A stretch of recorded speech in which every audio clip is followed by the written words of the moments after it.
So you've completed the base game of Elden Ring, you have conquered the DLC, you have discovered many new items and weapons, and you continue to stand tall as the Elden Lord. So, now what? Well, I'm gonna tell you what. Let me introduce you to the Knight Assassin build.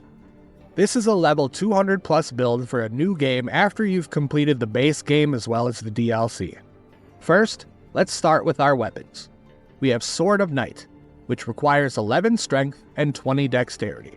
It has a passive bleed buildup like a standard katana, and the weapon art, Witching Hour Slash, is very devastating when you have this blade fully upgraded.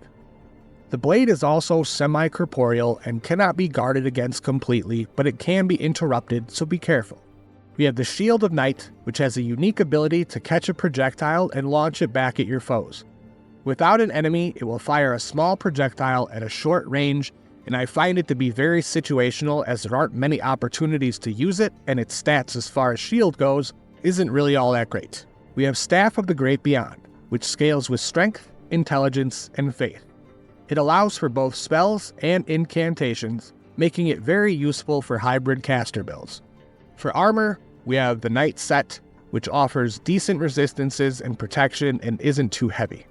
For talismans, we have Godfrey Icon, which enhances charged spells and skills, Shard of Alexander to boost the attack power of skills, Prosthesis Wearer Heirloom to boost our dexterity, Crusade Insignia, which will raise attack power after you defeat an enemy. You can swap this out for the Rotten Winged Sword Insignia during boss fights, or just as a substitute in general. Mixed Physic, we have Crimson Whirl Bubble Tier and Magic Shrouding Crack Tier. For spells and incantations, first we have Night Shard, swiftly fires a semi-invisible magic projectile. It's very fast and has a low casting cost. We have Night Maiden's Mist, releases a life-sapping silver mist before the caster, quickly draining the life of unsuspecting enemies, but be careful as it can affect you as well. Fleeting Microcosm, which is a unique spell that conjures a microcosm, pulsing with a single wave before disappearing in a burst. The burst will knock an enemy down if they survive the blast. We have Carrion Phalanx, which forms an arch of glint blades to protect you. This spell has saved me many times in many situations. We have Golden Vow, which will strengthen your attack and defense, and Heal from Afar, which is useful for co-op or revenants. I will show you footage from a different build, but the premise is essentially the same.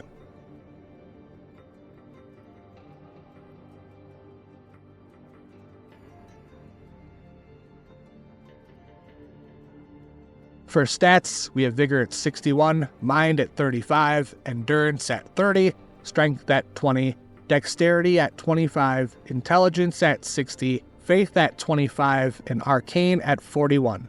This build offers many options to rearrange spells, incantations, and weapons.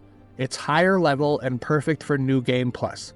This build will carry you through PvE experience and might even save you in a PvP situation. Skill, however, is sold separately. Now that you have seen all the specs, let's see it in action. This time, the test area is more difficult. You're welcome, by the way.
Be sure to like, share, and subscribe, and check out theoddgamers.com.